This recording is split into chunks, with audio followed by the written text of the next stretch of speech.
Welcome to Dr. Jester Rants, and I'm gonna rant about this. Streamers worried about getting their content pulled because they used music they didn't pay for should be more worried about the fact that their streaming games they didn't pay for as well. It's all gone as soon as the publishers decide to enforce it. The real truth is that streamers should be paying the developers and publishers of games they stream. They should be buying a license like any real business and paying for the content they use. And remember, don't go and talk to this guy, don't even mention him, don't even disagree with him, because you know, these people are so butthurt that any disagreement with them is considered harassment. Don't even go near them, just look, point and laugh. That's the best thing you can do. What is this guy smoking? Look, we know that music has that problem. This started recently with the Twitter bans and stuff like that, but are you actually going to enforce derivative work because you are actually playing a game from I don't know, a developer or something, and you're actually exposing that game to other people who might actually be interested, and you're actually demanding them to have a license to this? Paying a license to stream a game, which is kind of a derivative and commentary. Look, Sargon with Killer Hughes, etc. That was a decision that showed that even adding a title and showing parts and pieces of something is a derivative work. And you're actually playing a game, you're actually changing everything while you interact with the game, adding voice in most cases, you're actually interacting with stuff. That's actually considered derivative work. And not only that, the moment you start enforcing that on somebody else, a license, you're lost. The courts will never side with you, no matter the amount of money you throw at it.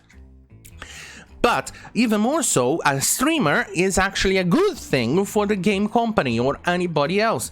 Let's take an example of Among Us. It was pretty much of a simple game, but apparently PewDiePie actually played it and now it's a huge success. That's because people saw the guy playing, and as soon as they saw the guy playing, they thought, hey, this looks fun, let's play with my friends. And that's exactly what happened. This is what it's going to do when you show the game, when you do that, when you show to your fans what you're doing. It looks fun and they're interested, they're going to buy the game. This is exposure. The games companies, developers all want that exposure to their content, to their game. And a streamer do that in most of the situations. They do it for free or they pay it.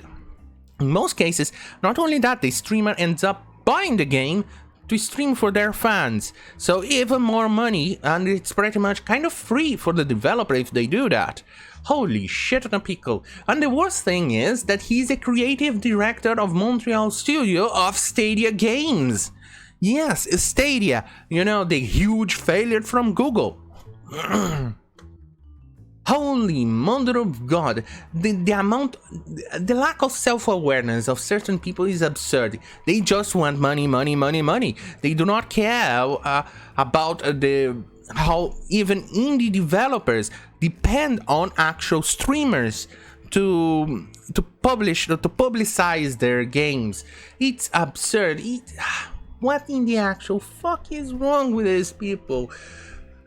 You actually think you've reached the peak stupidity for the day, when I actually had to read Blue Checkmark Gang having difficulty comprehending the concept of coyotes? Yeah, then you have people like him.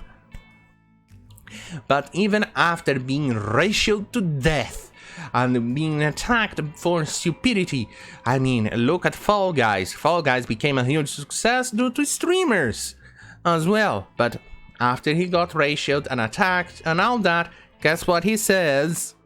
Anyway, guys, we're gonna hop online and stream some Fall Guys. Who's up for it?